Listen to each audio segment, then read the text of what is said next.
Hello. So today is a joint Russian Society and a Youth Association for a Greater Europe event with the speaker, Roger Munnings. And I will give the floor to Chloe now. Hi, I am the UK representative for the Youth Association for a Greater Europe, and we are very thankful to the Cambridge University Russian Society for hosting us today, and of course to Roger Munnings coming as our speaker.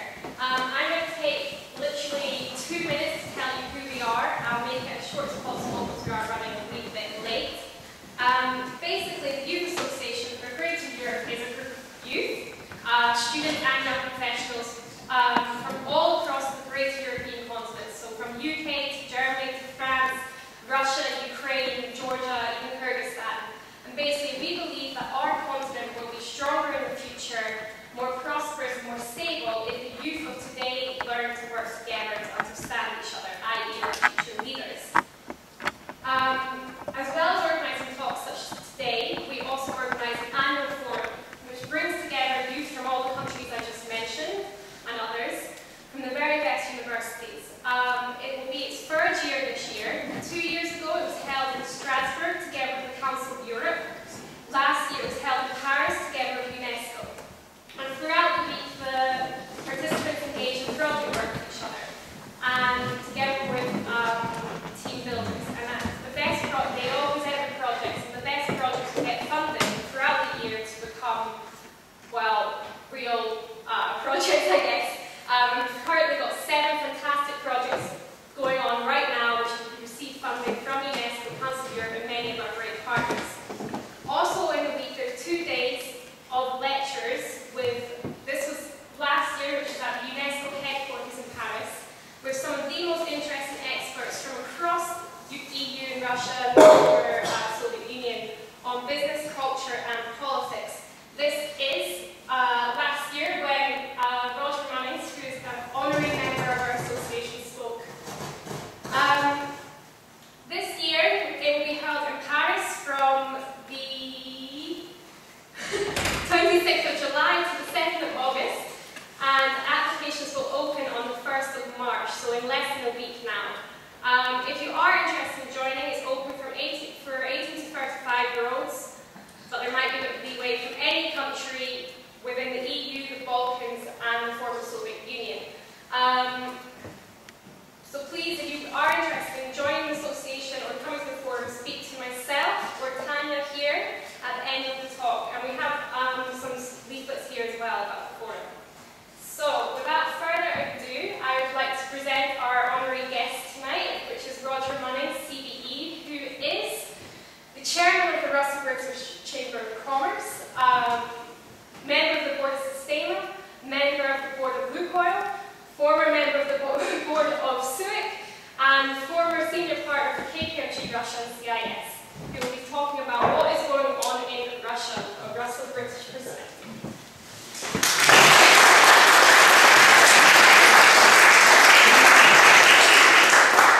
So, thank you very much and good evening everybody. I'm sorry I kept you waiting for a little while. I got trapped on the M25 and then lost my way to Cambridge, but it's very good to be here.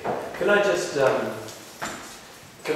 gauge the audience by asking, particularly in the context of Russia, by asking who here is Russian? Great. That's what I was hoping. Who has been in Russia in the last month? Very interesting. Okay, because what I want to do, we're at such a fluid time in trying to understand what is happening in Russia and about Russia. I'd really much rather have a conversation with you where you can tease out my views and I can hear your views as people who are fundamentally interested in the country than me just standing here and throwing a load of statistics about the falling growth levels, the banking problems, and those sort of things that are happening in the country at the moment. What I have done is I brought with me a presentation by a chap called Chris Weaver. Anybody know of Chris Weaver? He's probably the foremost non-Russian analyst analysing Russia today. He's based in Moscow. He used to work for Rencat Renaissance Capital. He now has his own business and advises major companies. But his great skill is that, as we all do, who are foreigners associated with Russia, we try to make a bridge and we try to make Russia understandable to people outside of the country and try to make the bridge the other way around again, which is exactly what the RBCC does, the Russo-British Chamber of Commerce. It's about building bridges between the two countries in terms of trade. So I'm not necessarily Mr. Popular with the government at the moment, as you can imagine, because of the sanctions position now. There's no possible chance of me doing anything illegal, like recommending that sanctions are broken. It's simply not a possibility. But I do see massive value in trying to create business between two countries, between the two countries. Please come in. In trying to continue creating business between the two countries, encouraging cultural exchange, because what has been absolutely clear to me, more clear than ever, over the past year, 9 months I guess, is that when Russia tries to communicate with the UK, Europe and the US, the communication just goes just like this. People just don't understand, even though they may be using the same words through excellent translators. They simply don't understand what's happening. And we've gotten ourselves into the position we've gotten ourselves into in respect of the Ukraine, because Europe and the US have not been listening, because Russia has not been talking. And I've had this conversation with a number of senior politicians in this country. I've spoken to Sergei Lavrov about it in the UK, and I said, look, you've just got to keep talking. It is, to me, completely unacceptable that we should have a crisis of the size of the Ukrainian issue and have nobody sitting down in constant session trying to sort it out. It is fundamentally dangerous, and people should be working on it all the time. And only if you work on it all the time will you get to know your interlocutors well, will you get to understand the starting position of the other side. It is, frankly, basic communication, and why it's not happening, you know, I just don't know. There's far too much machoism in politics today, far too much pandering or showing off to the electorate. We have a serious problem here, and it needs solution. And the only way you get solution is by talking about it and seeing what's achievable for both sides. So that's my view on the Ukraine. And, as I say, I'm not necessarily Mr. Popular with governments on either side, because all I do is say, just talk, try and work these issues out. Now, we have the Minsk agreement. It looks extremely positive to me at the moment. Let's hope if I was standing here in a month's time, 2 months' time, 3 months' time, we'd be able to say the same thing. Let's hope that it provides the beginning of proper communication to solve what is a fundamentally difficult problem that's been there for a long time, and we didn't really see it coming. Europe certainly didn't really see it coming. It's a bit like Northern Ireland, you know. I mean, it's one of those problems that's fundamentally difficult to solve, as Northern Ireland was in the 70s, 90s, and we didn't see it coming. Okay, so what I'd really like to do, as I said, I brought this presentation by Chris Weaver, which is 30 pages of excellent analysis, as at the end of January. I'll send a copy to Tatiana. Tatiana, perhaps you could circulate it to everybody, because I don't want to go through it in detail. You may find me digging into it if you ask me detailed questions about precise levels of growth at the moment. What I'd rather do is have you ask me questions, and then I'll set about answering them. But I really want your views too.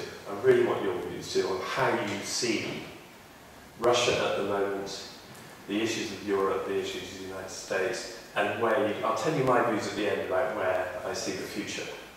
But I'd like to hear your views first. Now, my views are fairly simplistic, but I'd like to hear your views first. So, has anybody got a question for me to start with?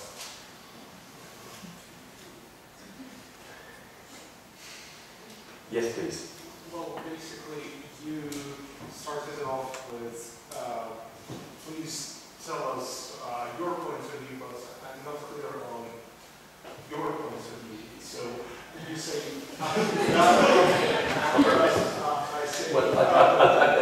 let me tell you why. I disagree with something. It's a good point. Well, you know, I tell you my real problem. I don't know what the hell the truth is. Exactly. And here's the issue. Who is telling us the truth in all this? You know, we have the media between us and the people who are supposed to be acting. You know, if you're in Russia, you get one picture of what's happening, which has, to me, some semblance of truth in it. If you're in this country, you get a completely different view of what's happening. Now, again, to me, you know, I know it's tough if you're the leader of a country. You know, I've been the leader of big companies. I know how tough it can be in terms of how you communicate. And it must be, you know, any number of fold tougher to be the leader of a country. But, you know, these people owe us the truth. In a democracy, people owe you the truth. You elect them. If they don't tell you the truth, you have no basis for election. You can't elect people on the basis of lies. So our people owe us the truth as well. And the Russian administration, the government, owe their people the truth as well. And the problem for me is, I can stand here and tell you what I feel and what I believe, but I have no idea at all what the truth on the ground is. I have no idea what happens to that airliner. You know, how long ago was that? Was it 6 or 8 weeks, you know? Okay, so what did we hear? We heard that a book shot it down. Okay? Well, the Ukrainians have got books. The Ukrainian government got books because the Russians supplied them, and the Russian Russian-backed rebels have got books too because probably the Russians supplied them with, but we don't know that.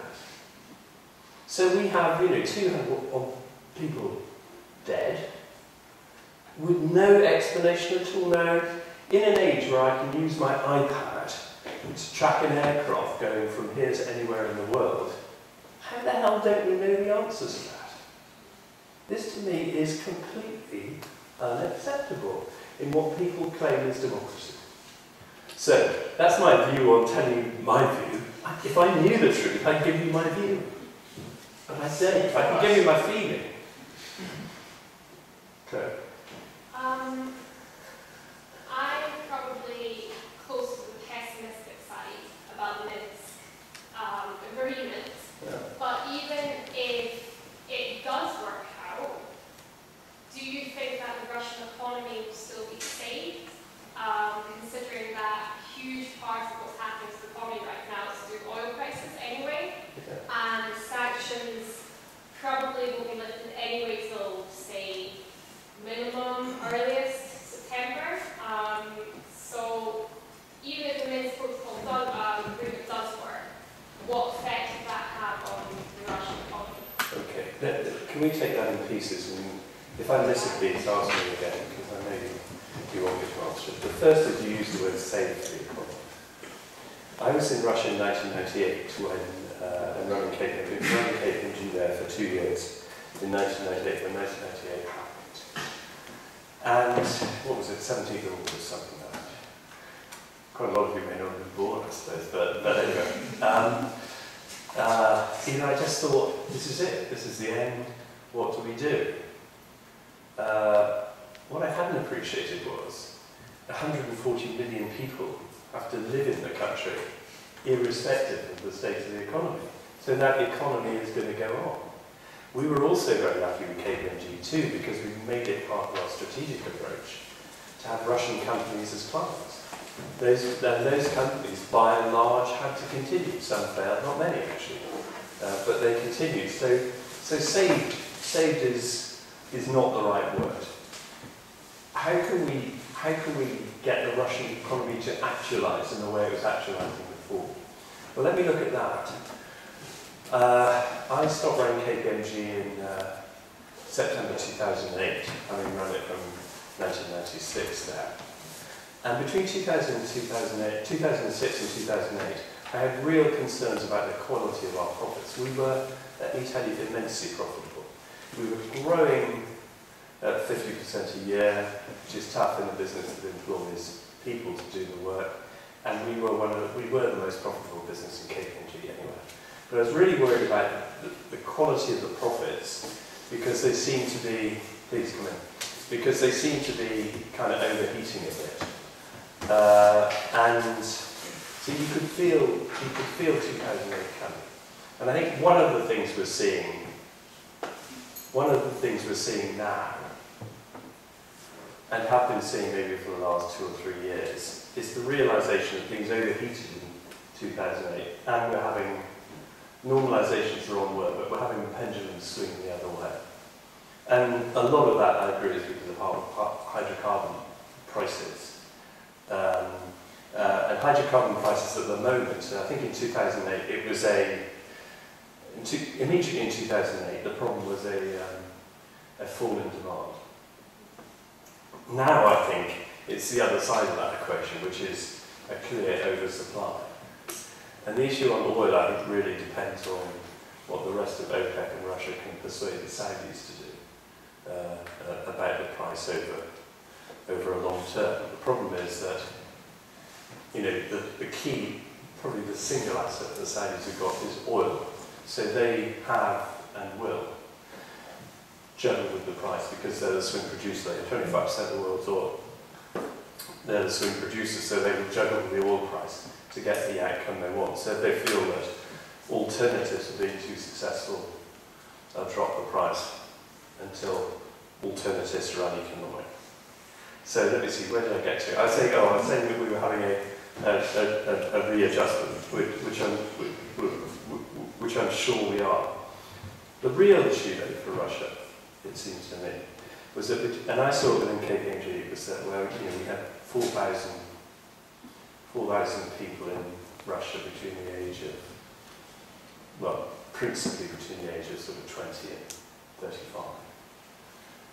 The real problem is that expectation of magnificent and continuous growth for those people was created between 2000 and 2008. The Russian economy was growing on 7-8% a year, minimum 5% in some years.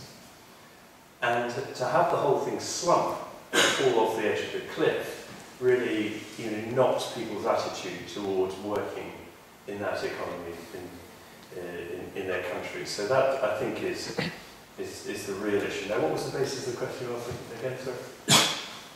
Is the Minsk agreement, if it works, will that help the Russian economy in any way, or is it well, I think keep on going until, if OPEC doesn't do anything, then can Russia do anything to stop inflation?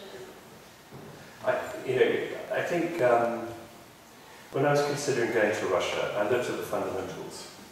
And, you know, 140 million people, tons of natural resources, GDP per head in 2000 was $2,000, compared with an average in Western Europe of about $30,000. It's probably about $20,000 in, maybe a little less in Russia now, compared to $35,000, $36,000 in Western Europe. So that catch-up potential still exists. The question is, can Russia actualise that potential? And what is stopping it actualise that potential? I wanted to come on to this at the end, but I'll do it now because it fits in whatever. And what's stopping Russia actualise that potential really is investment. Investment by people in their careers in Russia.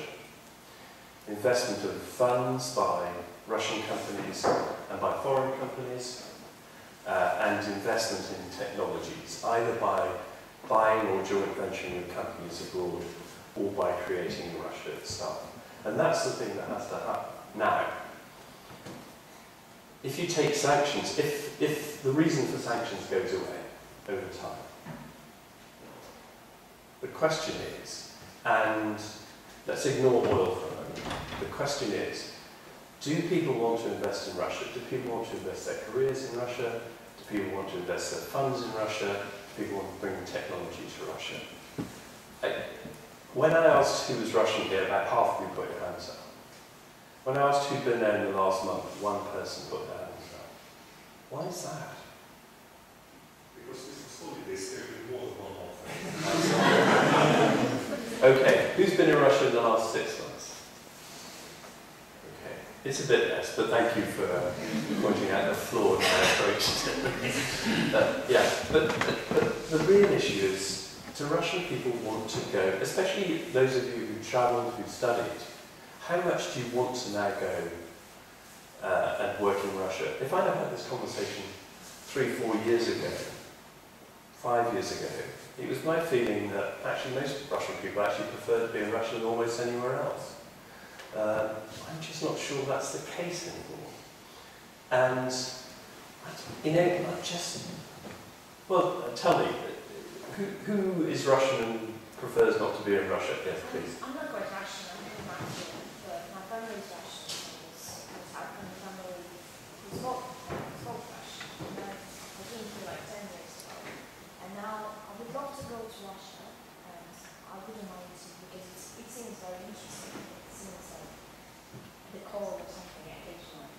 But I don't think I'm going to fit into mentality, because I have a Western mentality now. The attitude and how everything presents and how they're showing off things and values, I just can't accept it. So I would love to go there, but the mentality doesn't fit in my mind. Okay, so let me ask you the really difficult question.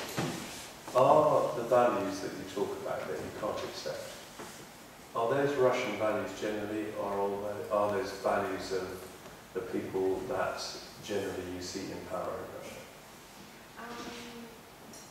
Probably in power, and probably as well with Russian television, for example. I can't watch it. I just, honestly, it doesn't fit anywhere, because it's been the same 20 years ago, and they're the same people, and the same representation. They don't allow new things to come in.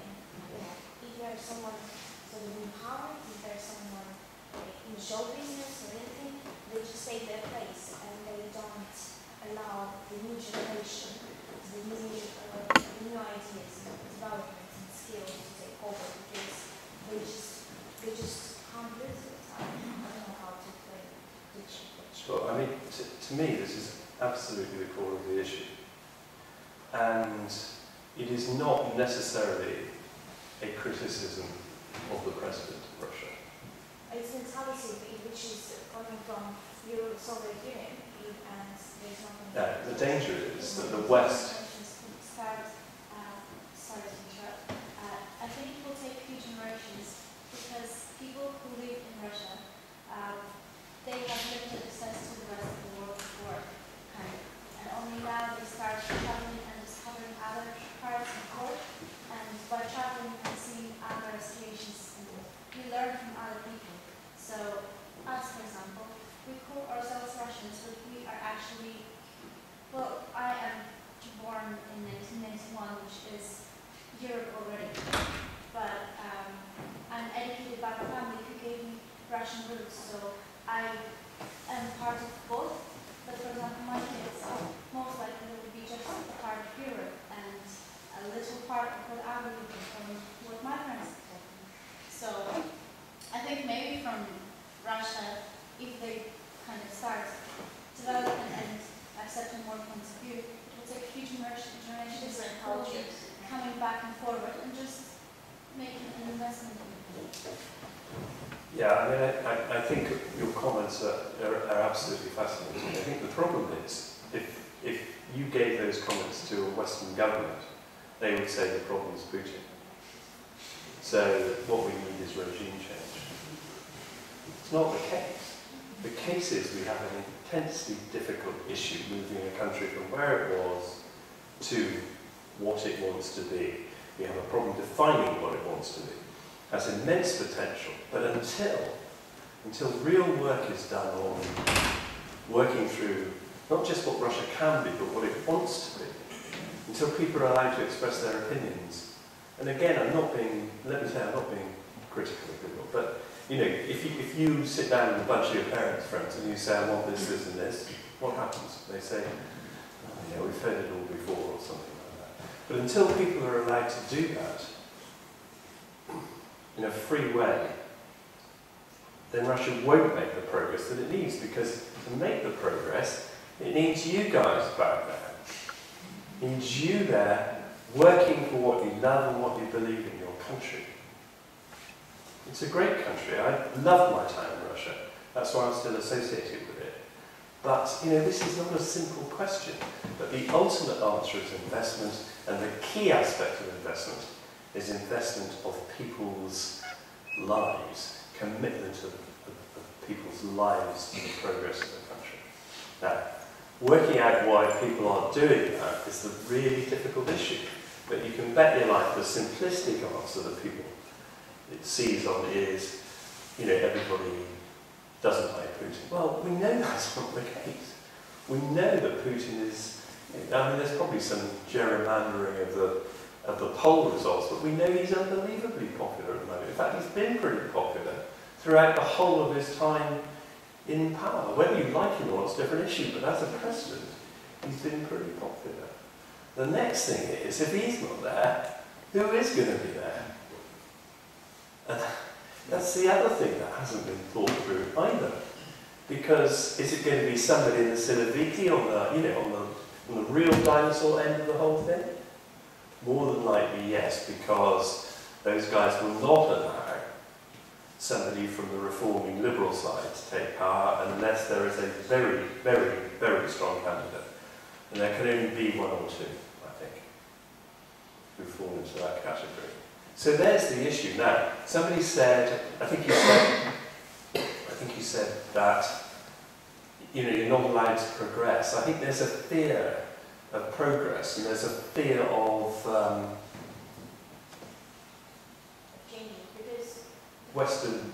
Is it Western values? Is that the right word? No, it's not that, is it? It's it's having to watch the cartoons on TV that sometimes we have to watch, and which are just such a waste of time. It's unbelievable. But you can see the wish not to have that kind of cheapening of telecommunications and those sorts of issues. But it's a lost cause because you're all connected to the internet anyway. the Russian conference started from 1970 when the revolution. Speak a bit louder. I'm a bit deaf. Sorry. Russian problem started with the revolution in 1970 when basically a Tsar family, the whole family was killed, and then with Stalin when they started to send intellectual people away and they killed people without having any education. So the problem was there, and then people from farms, from countryside would come to cities and they started to create because they had completely different lives. Unfortunately, they continued for their own time, and then the Western values they just can't accept it because they were brought up with so many generations and completely different understanding of how life is done. So at the moment, it's going to take quite a while. And Putin, how bad he is, he's a strong figure, and Russians do need a strong figure because they didn't know otherwise. And when was Yeltsin there? It was a disaster, and it's for them, for their mentality, even though it would be someone else, there should be a strong figure. He's not the best, but to be honest, who's going to be that figure for them? Yes, please. I was a student in Lisbon in the mid-90s for a couple of years, and I therefore saw two places of Russia. The official one, the official channel, the Department of Foreign Students,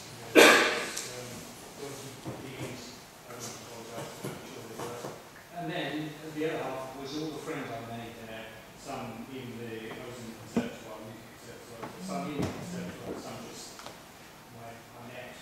And it seemed to me that putting both those sources, both those channels of communication, is the only way you can actually, well, anyway, I can make any benefit myself and benefit the people I came across. There's this dual, let's see the official version and let's see the unofficial. However, having said that, I do find that when I still communicate with my colleagues on the Russian Facebook, they mostly are not, they don't want to say very much about what I consider to be important issues. They kind of, I sense this when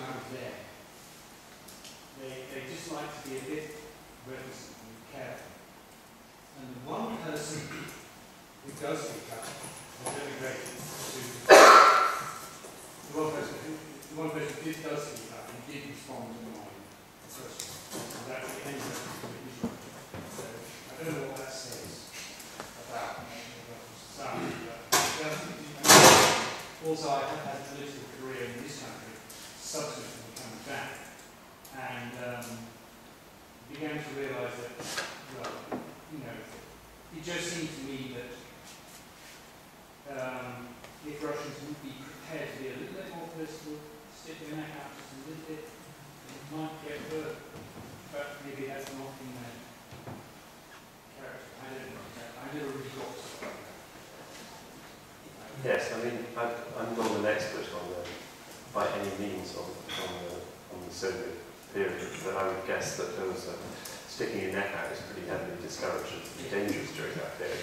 And over an 80-year period, that gets into the psyche of the nation.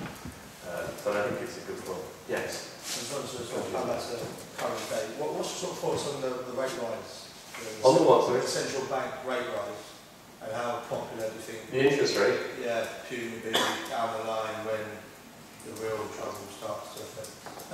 Well, I think it's got to do it at the moment, clearly, because it needs to get a grip on inflation somehow. I think it'll be immensely unpopular. I think it'll cause, you know, people do not want to borrow in hard currencies, let's call them hard currencies, in euros or dollars, even if euros or dollars are available to them. So if you're in Russia, possibly the only source of funds that you have is the ruble.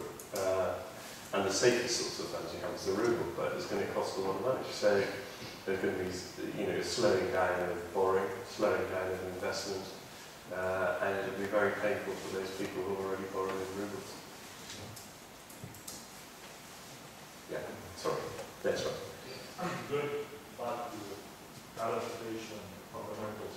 What do you think is the root cause of the current crisis?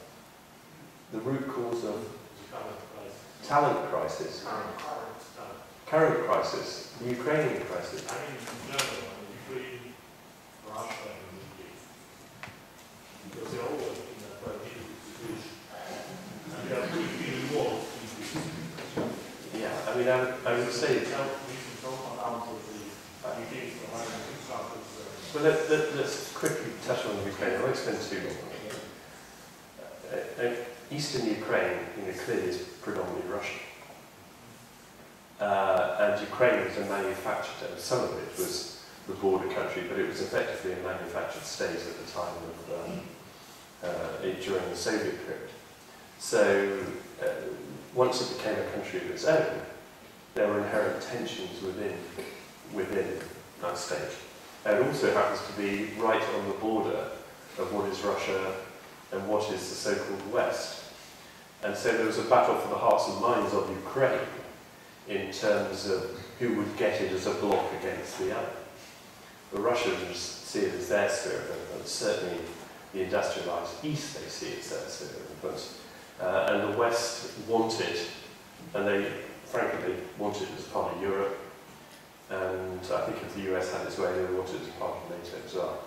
So you can see the inherent tensions there already. As soon as there was a problem, it kind of exploded. And then we had the Crimean issue, where I think, one of Putin's greatest skills is opportunism, as we know. Have to admire it. I think he saw an opportunity. Well, listen, there were big Russian bases in the Crimea. You know, the possibility of the Maidan people getting control of those bases, or trying to get control of those bases, or NATO trying to get control of those bases, would have caused a military standoff between Russia and the West for sure. He saw an opportunity, I think, because there was a lot of talk about referenda in the Crimea, to say, yeah, let's support a referenda. The referendum took place. You know, pretty clearly, the balance was a Russian vote, even though I doubt it was 90 whatever that was recorded, and Crimea became part of Russia in Russia's eyes, which Europe see as illegal against international law, changing boundaries. So I think, I think that's the fundamental issue there. Does that answer the question, or anybody take a different view to that? Yeah, I want to mention, when you ask if there are Russian people here, I nearly put my hand down. When you ask if someone was in Russia, I also nearly put my hand down, because I'm Ukrainian. And for people in the West, usually they do not distinguish between Russian and Ukrainian. Sure. Until like here, he was dead. Sure. So I was used to if someone asked, are you Russian? First answer is yes. Because I grew up in Soviet Union, and been in nice country, I've been nearly everywhere in Soviet Union, from Kamchatka, Murmansk, Ural, everywhere. Beautiful country. I have friends in Moscow and everywhere. Sure. So that's one thing. But so I've been to Ukraine like a week ago. And I was in summer, was a year ago, just at the beginning of March. Just the first week after Yanukovych was kicked out. And kind of for me is when you start about talking this, you started first from east of Ukraine and then from Crimea. But chronologically it was reversed. First Crimea was kind of the first basically week after Yanukovych was kicked away, he ran away actually to Russia. Crimea was annexed by the Green men. The referendum was much later. And I do not believe in the 80%. I think that maybe 50-50 or probably even less in favor of Russia. And anyway, it was illegal from any point. And not many countries, I think just 2 or 3 countries accept Crimea and Russia. But that's other story. And then you say that Ukraine was like there's going to be artificially assembled from parts of Russia or whatever. This is true. This is history. But it has nothing to do with what like international laws and whatever. It's still Ukraine, including Crimea. It's the whole country. And Russia broke all the treaties like Budapest Treaty, and basically there's a long list of whatever it broke Ukraine, including those Minsk treaties, the latest one, the September one, breaking everything. Right? One day it signs, and the same day, like 50 tanks or whatever kind of thing. And so it's... It'll be, when everything else... Yeah, sorry, no. The starting point of this was all this, of course there were tensions, there were like people with different opinions, there was Maidan standing around, everything was there. But the situation was destabilized by Russian special forces, whatever, Green men, similar to Ukraine. It did not work out such good as in Ukraine. So, but it was destabilized artificially by Russia. That's my opinion. But let me ask you a difficult question. I don't know the answer to this. But do you think there are any destabilizing forces from the West operating in Kiev? Probably there were some like special forces, but one thing is like if you say if they were there, but if you look at the results of it, so if you see what's happening now, all the tanks and everything coming, according to NATO sources, it's 1,000 whatever armored vehicles of different kinds from Russia. And yes, basically that's the thing. So everything is there, but if you look at the clear results, there are kind of, the good there was a speaker here 2 days ago, and he asked, please send me, I don't believe that there are Russian tanks there, please send me pictures. I'm sorry, can we get... Yeah, please send us information, please send us, go to NATO, go to everywhere, this information is everywhere. And if you go to Kiev, there's an exhibition of Russian tanks, clearly Russian, made in Russia, which were never There's exhibition of some of the examples captured in the main square here.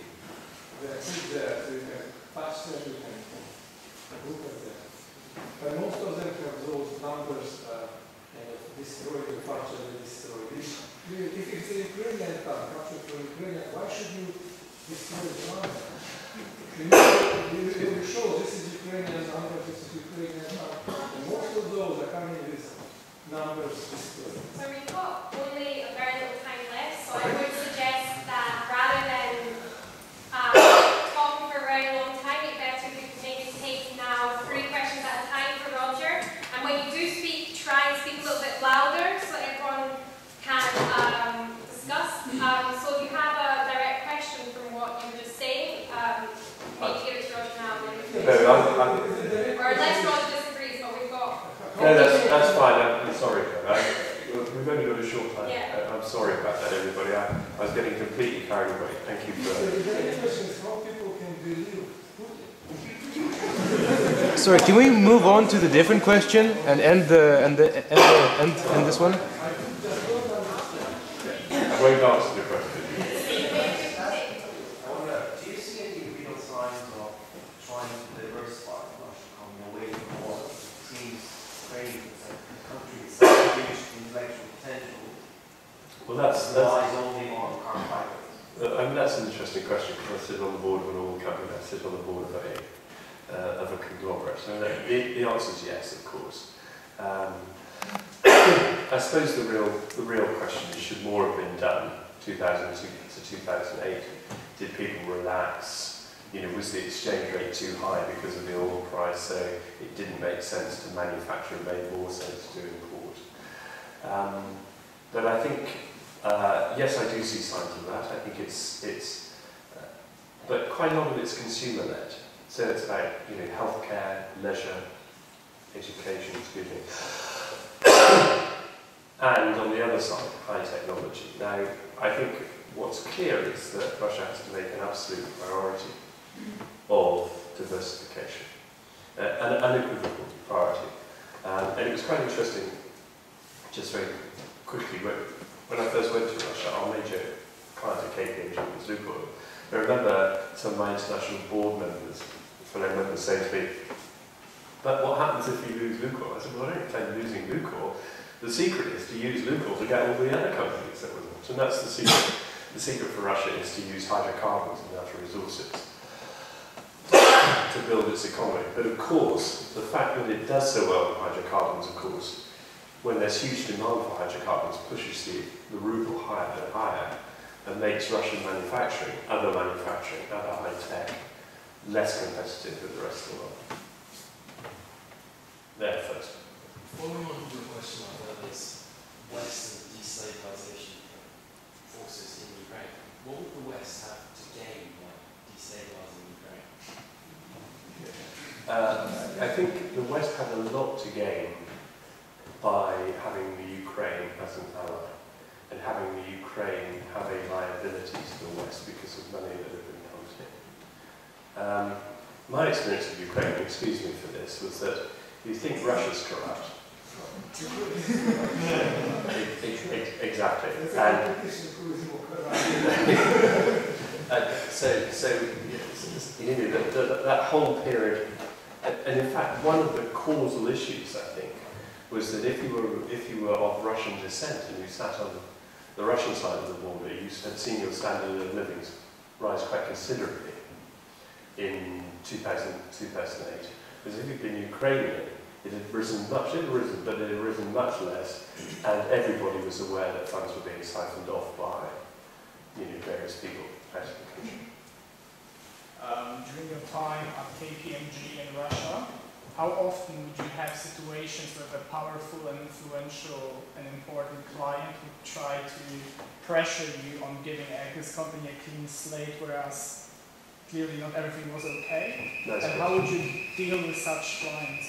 Yeah, I was pretty naive. I mean, I'd run KPMG's global energy practice for about 3 years when I started going to Russia, and then I decided to base myself in Russia, and with the global energy practice for obvious reasons.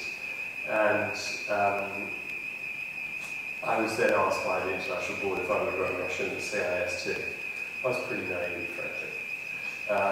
It took me about a month to realise that the general, this is 96, that the general view was that if you paid your auditors to do an audit, that means you paid for a clean report.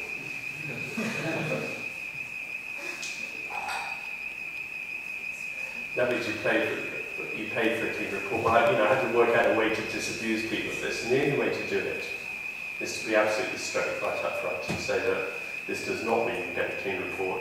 It means you go through the process of, thanks very much, we go through the process of audit, and then we come to the opinion at the end. And I said, look, if you're not ready for that, tell me now. We'll come and help you. We'll come and show you what you need to do. But if you're not ready for it and you can't stomach getting a qualified report, let's not go down this track at all.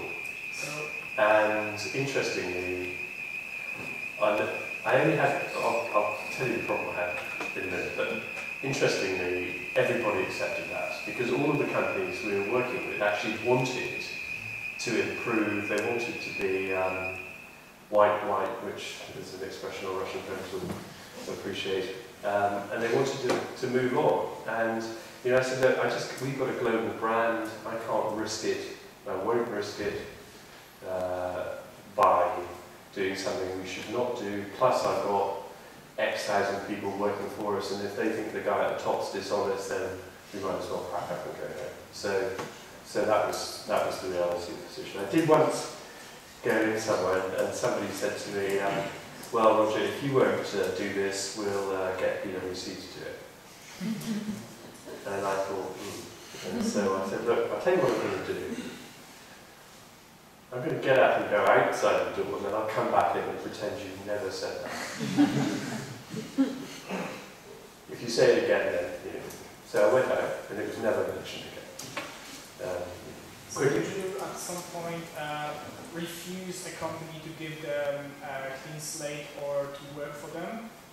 Because they were clearly not working by the rules? So would you say to some companies, no, we're not going to do this? Or? That's a really, really interesting point. And why it's interesting is because there's a Russian way and there's an international way. Now, should I punish somebody for trying the Russian way on me or not by saying, no, we won't do it? And I took the view, no, I won't. I'll say, if you want us, then it has to be on these terms, not on the terms you're used to. Somebody else could have said, no, you tried to be dishonest already, so we won't accept you as a client. I took a different view, but it's a really interesting question now. I could have been wrong, who knows. We never had any real issues though, because let me give you another example of a Russian. I had it was Chloe's uncle, who was in the business world and was my successor at KPMG, come into me one day. He was the head of audit and said, "We've just had the head of the senior on an audit job in X company report that she received $18,000 in a chocolate box as a Christmas present." What?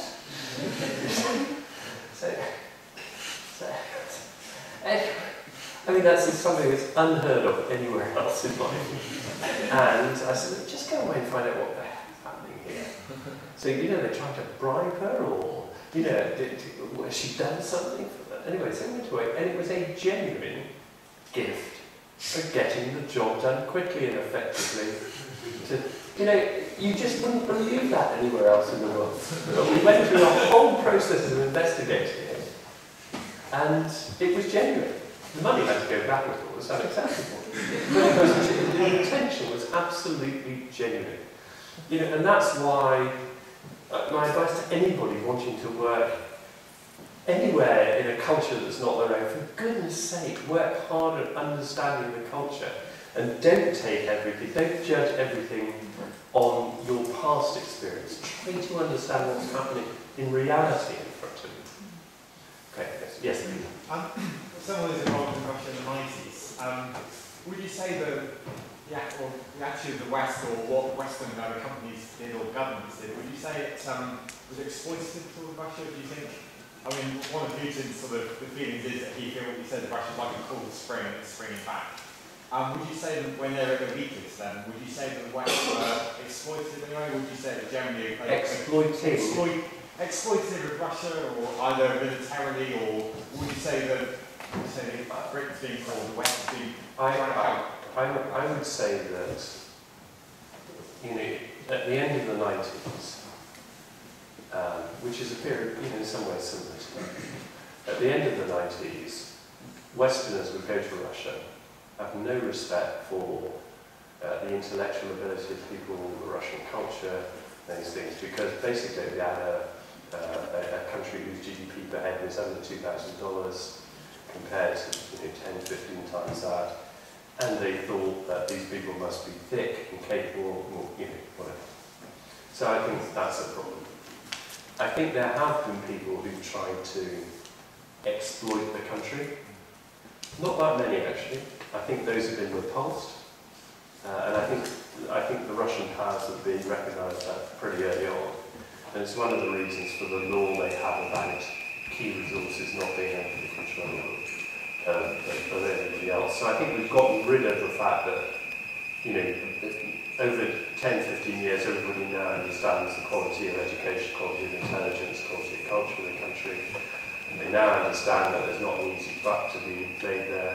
What they really don't understand, I think, is just the nature of how Russian people think, pass their lives, the human interaction, the behavioural issues. You can see two Russian people discussing something and it looks like war, it looks like a fight just about to break out. These are two friends just having a normal discussion. And you have to be used to that. If you're doing business with a Russian and they're a tough Russian, it's going to be brutal. They're going to come right at you and they're going to bang the table and they're going to say, oh, you have to do the same. Because if you don't, they think, what's this joker sitting? Yeah, I remember when I was first there, I was a typical Brit, so I was trying to get at things for this sort of and, a Russian thinks that's dishonest. To us it's normal. A Russian, polite. A Russian thinks that's dishonest. They're going to tell you. I was in Japan when there was the problem with Sakhalin Island. I was with the Mitsui board in my energy role.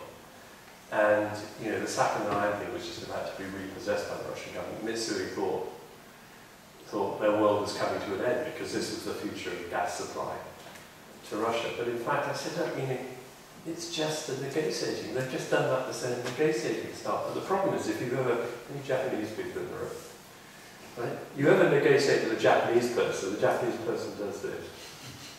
You negotiate with the Russian does that, and then it comes back this way. So you can see there's a long way between for people to get a reality. Please. You mentioned the takeover of Crimea, and I can see that even though that was going to upset the West, there were huge military strategic issues to do with their bases on the Mediterranean. When it comes to the east of Ukraine, what puzzles me is it seems to me that Russia, particularly given the lopsided nature of its economy, has sort of hundreds of billions of potential benefit from good economic relations with the West. And why would Putin be so worried about those Russian speakers in the east of Ukraine? Just on sheer selfish economic grounds, I would have thought that he would have, suppressed in some way that the Eastern uprising for the sake of good economic relations with the West. And I just don't understand that. It's an interesting. Let me give you my view about it. If you don't necessarily believe this is just my feeling. He is, as I've said, a great opportunist, and he takes a brief really well and reads his briefs very carefully. But he's not always completely objective. And one of the things that happened over the period of 10, 11 years is he has continuously been rejected and criticised by the West. At the time of 9/11 in the States, And I know this because I met Condoleezza Rice shortly afterwards, and she said that Putin had phoned Bush Jr. in Air Force One and said, "We know you've gone to DEFCON, whatever it is, 4. Said, normally we do the same, but we understand it's a terrorist attack, we'll turn our troops down." Putin thinks he never got full credit for that, for the generosity of that movement. And then I think he has continuously been criticised, and for all the reasons we talked about in terms of Western attitude to Russians, I think he feels that Russia is not respected in the way, and he is not respected in the way that it should be by the West. Now, if a Russian feels that, any economic argument goes out of the door, basically because it's pride. It's country pride, it's personal pride. And I think that's my own view about what the issue is. Because the factors you give are absolutely correct. Do you think that's got anything to do with the sort of, like that's in Lithuania, Poland setting up new gas ports, and they're sort of relying on their importing LNG from like Qatar? Is that sort of the reason why he's getting back up? Sorry, I didn't hear the question. I got the gist of it. No, so I was asking, do you think the reason behind what you just said is to do with likes of Poland and the Western more leaning Eastern Bloc, more now relying on LNG imports like Qatar? I think we carry Cold War attitudes into the relationship for far too long. I think that Russia got rid of its Cold War attitudes in almost all of the turmoil of the mid and end 80s. And I think, not unsurprisingly, I think that the West kept theirs. What they didn't realise was a new Russia was emerging. And we realised that the country needed help, but there was an exploitative attitude in some ways about it. It's this horrible, intense nationalism issue. And so I think, what's happened is that a residual Cold War feeling has built into something that the Russians say, well, they just don't want us. They just don't want us to be. Or at least part of the Russian nation says they don't want us to be part of the future of the world. That's crazy, in my view. Absolutely crazy. Russia has so much to offer the rest of the world, and the rest of the world to Russia. But I just don't understand it. Actually, it was the answer to the proposal was great for me, actually, fundamental misunderstanding between Russia and Absolutely. There is a fundamental misunderstanding. And, there's just in this report by the Lords about the weakness of our foreign office in really understanding what's happening in the country. I think that's accurate. To me, there are a number of businessmen who have had to sit down opposite their Russian interlocutors and do business with them, who understand the detail of negotiating with Russian people, who understand the hinterland of those people far better than the Foreign Office, frankly, which has, I think, got itself into a bit of a conceptual study rather than a hands-on hard experience of dealing with Russian people. Have we? I'm enjoying it. Right. Okay, so I've got 4 hands up here. Let's see if we can do 4 questions in 5 minutes. One thing which we personally is like after the Cold War, I feel there was some sense of conversions between Russia and the West. And now it seems with many developments which I propose, starting with St. Petersburg, for example, LGBT rights, or looking at the people who are actually now holding power in Eastern Ukraine, and judging from the ideology, they often paint a picture of Russia which has removed itself from Western knowledge, which makes it difficult for us to actually understand them, to talk to them. But what do you think is the actual influence on Russian society if you think about these Tsarist people, monarchists, these people who have this Eurasian ideology? I think the first thing is that everybody wants a decent standard of living. So I think that's a big driver. And I think, if anything, ultimately will take support away from Putin is if he doesn't get the economy find ways to get the economy sorted out again. In terms of culture, and it's very difficult to separate the state attitude from individual attitude, I mean in terms of morals and culture, I think, but there's no doubt that there is a certain revulsion about some of the openness and liberalism that Russians see in the West. There's no doubt about that at all, particularly at administrative level. And before the whole Ukraine thing exploded, Putin was beginning to think about establishing himself as a global champion of conservative values. I don't know if anybody saw that, but he was beginning to think along those lines. That's all, that may come back and it's gone for the moment. What do you think about the real reasons of recent price of oil? Could it be an intentional political intimidation of Russia in the same way for Afghanistan? Or is it pure economical reasons? Yes. Well, it's not economical, I would say. As for the drivers, I just don't know. I mean, you'd have to be naive to say, is one of the factors a demand from the US for the Saudi? The Saudi, as I said, are the key to all of this, because they have so much of it, such high quality. So, not to consider there might have been a request from the US to the Saudis too. It would be naive, I think. I don't necessarily think it's the case.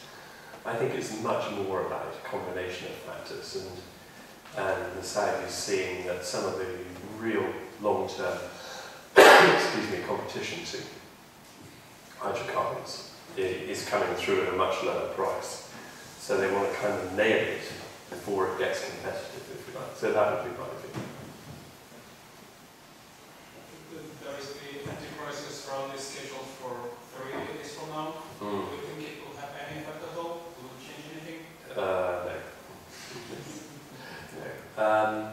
Although, I tell you what is interesting, and I think it's really important that people recognise this, and you'll see it actually in this presentation, and it's circulated, is that the key relationship, and you can see it time and time again, is between Putin and the people.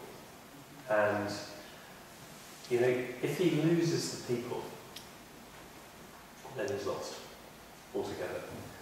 And he takes note when there's a rally of ordinary people about something. He looks for dissatisfaction.